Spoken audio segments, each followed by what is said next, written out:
Well, David, it's hard to know what to say really after that, but what are your emotions straight after that game? We're obviously disappointed. There's no getting around the fact that there's some really upset people in our dressing room. I don't think we deserved it on the night. I thought to come back from a 2-goal deficit and the spirit we showed, and the football, you know, at the break, you know, in extra time, we've had 3 chances going through on their goal. You know, it looks like there's only going to be one winner, and then we get done by the second punch right at the end, and that's football.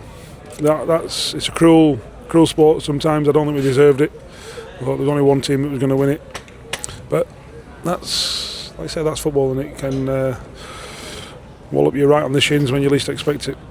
And on the balance of play as well tonight. Yeah, like you say, we have deserved. I don't think there was anything in the game for an hour, and then their goal sparks us into life. And I thought from their goal to the full-time whistle, I thought we were much the better team. And in the first half of extra time, much the better team. We were creating the chances. You know, Green's had a chance, Cookie's had a chance, Justin's had a chance, all in that first period of extra time. But we didn't take them.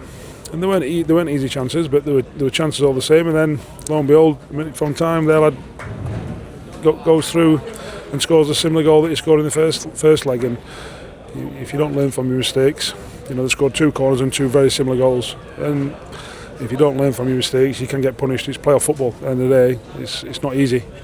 And fine margins. And if you don't learn, then you don't probably deserve to win the game.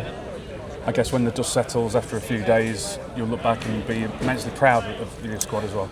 Yeah, I'm always proud of them because I think they give everything for the football club, and that makes me proud. The fact that I can sleep easily at night knowing that the players will run through a brick wall for the football club, and that's the bare minimum. But they've come a long way, the group, and we'll improve it again in the summer.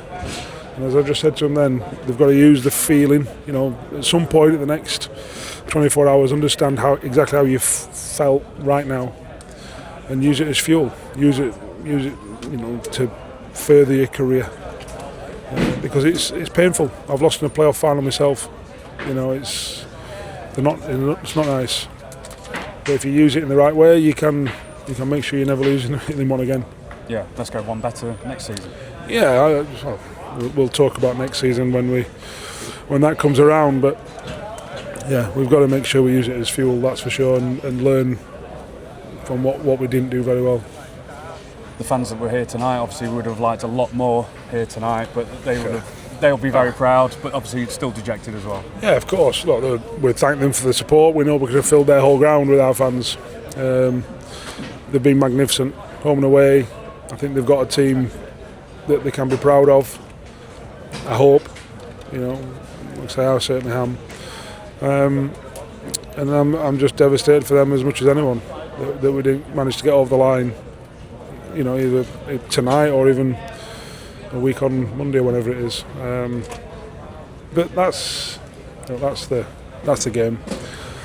And I hope they come back. I hope they all buy a season ticket, and I hope they all come back next year and row us on to greater things. We've made significant progress in the 2.5 years since I've been at the football club. We've certainly made progress this year, and we've got to go better next year. Commiserations then. Thank you. Thanks.